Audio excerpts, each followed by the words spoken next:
Kailan ba iniinom ang vitamins ninyo? Tamang paraan ng pag-inom, kailangan mo ba ng vitamins? O kailangan mo bang mag-multivitamins? Baka naman kaya na itong makuha dun sa iyong mga kinakain. Kailangan ba ng tubig o kailangan ng milk kapag iniinom mo ang iyong vitamins? Kailangan bang isabay sa pagkain? So, yan yung mga tanong natin. Una sa lahat, yung multivitamins na kukuha natin, pwede sa kapsula pero pwede dun sa mga kinakain natin. Ano ba yung mga multivitamins na yan? Madaling tandaan, A, B, C, D, E. Tapos, kailangan din natin ng mineral para mabuhay. Ito yung mga calcium, iron, potassium, magnesium, at saka iba pa. Bukod pa dun sa kinakain natin na protina, at saka ano nga ba yung mga antioxidants na yan, tsaka phytonutrients. So, ipapaliwanag natin sa inyo kasi tinuturo ko din yan doon sa mga pagluluto. Okay. So, paano ba inumin ang inyong mga vitamins? Yung vitamin C at saka B, mga water-soluble na vitamina yan, yung B-complex. So, ibig sabihin, iinumin mo kasama ang isang basong tubig. After meals, mas bagay siya. Yung vitamin C, mas maganda yung sustained release. Yung buong araw, naglalabas siya ng vitamin C. So, kung meron kayong makitang ganon. Tapos, para mas maganda yung absorption.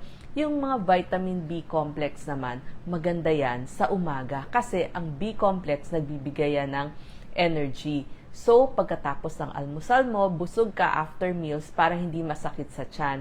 Medyo didilaw ang ihi mo, ibig sabihin na absorb yung vitamin B. Pero, hindi dapat sumobra ang vitamin B. So, hinay-hinay din ha, dun sa mga gustong-gusto ng vitamin B. Dapat magpapacheck kayo sa blood test nyo ng SGPT, SGOT kasi may epekto din to sa atay. Kapag sobra yung iniinom ninyong nasa kapsula. Pero pag yun dun sa mga pagkain, wala namang pagkasobra.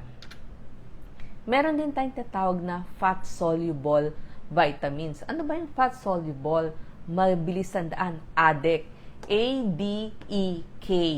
So, itong mga ADEK na to, gusto natin isabay o inumin kasabay ng konting gatas, ng konting yogurt, o kaya pwedeng may isda. Kasi mas naa-absorb sila kung may konting good fats. So, yan. Pwede din kasabay ng mga nuts kasi good fats yan, o kaya ng mga avocado, o kaya yung mga buto ng kalabasa, buto ng pakwan, isasabay nyo dyan. Pagdating naman sa multivitamins, maganda nakasabay yon sa inyong pagkain. At kailangan may kasabay din na tubig. Pag sinabi naman natin, prenatal vitamins, gusto natin sana 3 months bago kayo magbuntis, umiinom na kayo ng inyong prenatal vitamins. Pero kung hindi na plano, kahit at least 1 month bago ma-pregnant, or kung malaman nyo o confirmed na pregnant kayo. So, inom tayo ng prenatal vitamins kasi kailangan natin ng folic acid. Hindi lang yon, pati yung iron kasi mas maraming dugong mawawala. Bukod pa dun sa calcium tsaka vitamin D na kailangan ng ina at tsaka nung bata. Yung pagdating naman sa vitamin na D, yon.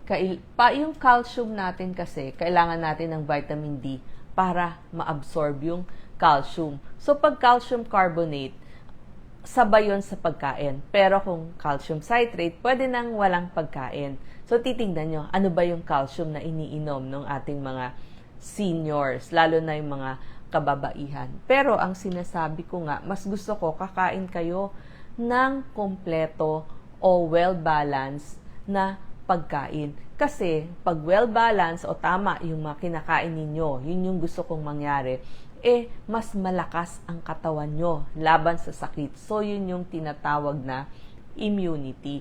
Tsaka dapat adequate. Sabihin, iba-iba ang kinakain nyo, hindi pare-pareho. So, para makuha nyo yung benepisyo dun sa iba't ibang prutas, iba't ibang gulay na kinakain ninyo. Ba't mahalaga prutas at gulay? Mamaya sasabihin ko sa inyo kasi marami siya talagang laman na kailangan nating makain. Ngayon, syempre gusto natin mga pampagandang vitamins. Ito po, A, B, C, D, E. Kailangan yan para gumanda tayo. Yung vitamin A, ito yung mga retinols, retinol, tretinoin, pero naging product na sila, naging cream, naging serum katulad ng vitamin C para madagdagan yung collagen natin.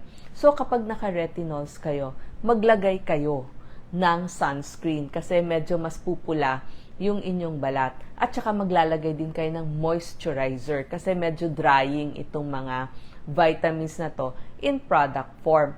At syempre, kailangan din natin yung mga CDE bukod pa dun sa mga vitamin B. Kasi yung vitamin B, yan yung mga B3 tsaka B5. Uso yan yung mga niacinamide tsaka pantothenic acid. So, yan yung mga pampagandang vitamins. Pero, ang gusto ko talaga, tamang pagkain para makuha nyo itong mga kailangan natin. Para saan ba to? Bakit gusto ko kayong kumain ng mas maraming calcium? Pag sinabi natin calcium, buto, ipin, muscle, tibok ng puso, tsaka para sa nerves, yung mula sa utak papunta sa buong katawan. Ano ba ang maraming calcium? Syempre, yung ating milk, yung ating keso, yung ating yogurt, pati na yung ating mga isda, mga sardinas, berdeng dahon ng gulay, broccoli, orange, lahat yan, kailangan natin. So, nandun talaga sa gulay at prutas. Fiber, sabi nga nila, fiber, pangwalis, siya yung walis sa tiyan para mas matunaw o sa magandang digestion. Tsaka maganda, itong fiber, pampababa ng kolesterol, anti-cancer, bababa yung risk nyo ng pagkakaroon ng sakit sa puso, high blood, diabetes, nakukuha din yan sa mga gulay, prutas, oatmeal, mga beans at peas. Vitamin B, wow! Ito talaga paborito ng marami. Ang B po marami, B1, B2, B3, B5, B6, B7, B9, B12, lahat po yan. Pero isa lang ang ibig sabihin yan. Kailangan natin yan para sa ating energy, para siya po yung nagbibigay ng energy. Kaya sabi ko kanina sa umaga, magandang kainin siya. Tapos, para din sa function ng ating mga ugat o yung tinatawag na nerves, pantanggal pa yan ng stress. Di ba? B vitamins. So, saan nakukuha? Sa mga beans, sa mga nuts, sa seeds. Meron din po yung gatas, itlog, at higit sa lahat sa berdeng dahon ng gulay. Isa pang favorite na vitamin, yung ascorbic acid o yung tinatawag na vitamin C. Ito, antioxidant, anti-cancer, anti-allergy. So, ang ganda talaga ng ating vitamin C para ma-absorb yung folate, yung calcium, at saka para mas gumawa ng collagen. Para sa mga buto natin, butong mura, pero higit sa lahat, para sa immunity.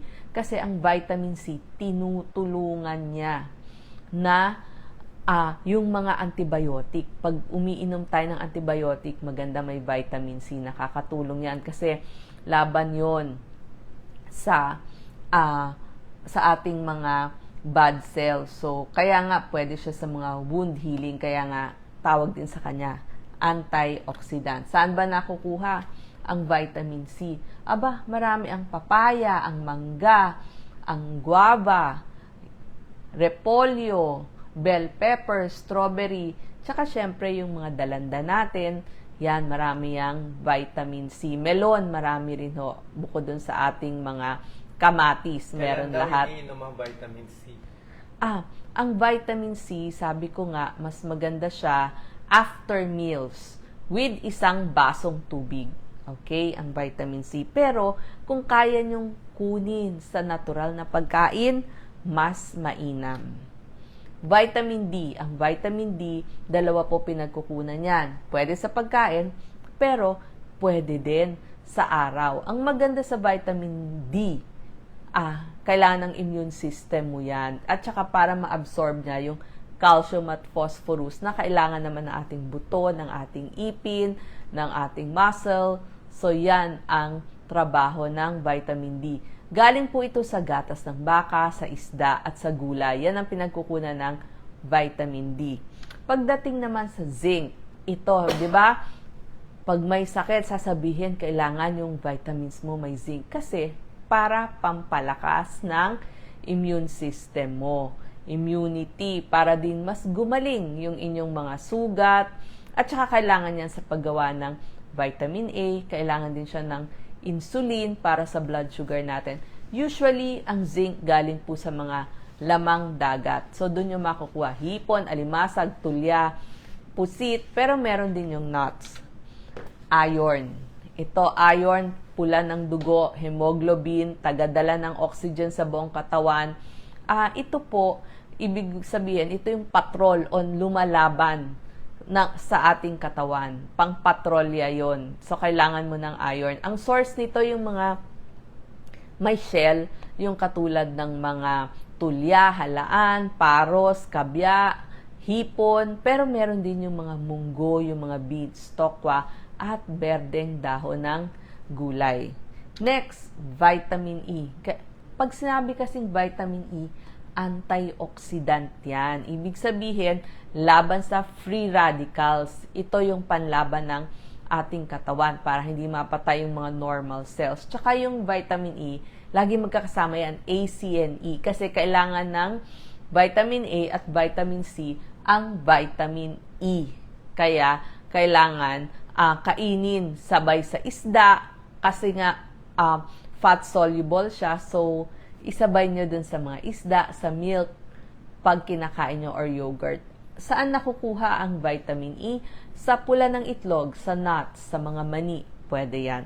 So, pag sinabi nating antioxidant, ito yung mga vitamin A, mga beta-carotene, lycopene. So, yan yung mga yan. Ano nga ba yung ating vitamin A at saka beta-carotene? Pag sinabing vitamin A, ito yung carotenoids, retinols, isabihin yung mga kulay yellow-orange na kinakain natin. Para po yan sa immunity. Yung beta-carotene naman, siya yung nagbibigay ng yellow-orange na kulay dun sa mga kinakain natin na nagiging vitamin A. So, pag sinabi namang phytonutrients, parang lagi nating nadidinig. Pag sinabing phyto, ibig sabihin, phyto means plants. So, galing sa mga plants. So, marami. Kaya kasama yung nagbibigay ng kulay. So, nandun nga yung carotenoids, kaya kulay orange siya. So, maririnig nyo yung mga yan. Maganda yan sa inyong katawan. Pag sinabing carotene, merong beta, alpha, yung mga ganon. Lutein, zeaxanthin para sa inyong mata, lycopene para sa prostate. So, depende anong organs ang nangangailangan sa kanila. Pero lahat yan makakatulong sa inyong katawan. Pero ang gusto natin, kumain kayo ng iba't ibang kulay. Kasi, nandun nga yung phytonutrients. So, kailangan mo ng green. Ito pong mga nakalista dito, gusto natin 2 servings a day. Ibig sabihin, kumain lang po kayo ng mga gulay na iba't ibang kulay. 2 servings sa tanghali at saka sa gabi. Kailangan nyo po yan. Tapos, alam nyo ba, yung mga white, sabihin nyo, ba't walang kulay yon?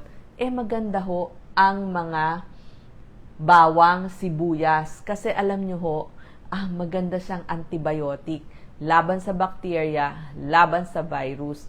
So, yan na ho yung gagamitin yung pampalasa dun sa mga niluto nyong iba't ibang kulay ng prutas at saka ng gulay. So, yun lang po yung gusto natin. So, kung mas makakakain kayo, broccoli, repolyo, kung ano ho yung mura, mga berdeng dahon ng gulay, kainin nyo kung pwede.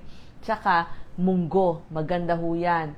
Mani, tapos lagyan nyo ng mas maraming ang bawang sibuyas, kung ano ho yung murang prutas sa atin, mangga, pakwan, melon, maganda ho lahat yan. Tsaka yung mga KKK, carrots, kalabasa, kamote, kain ho tayo ng mga yan. Para hindi na natin kailangan uminom ng mga kapsula. Maraming salamat po.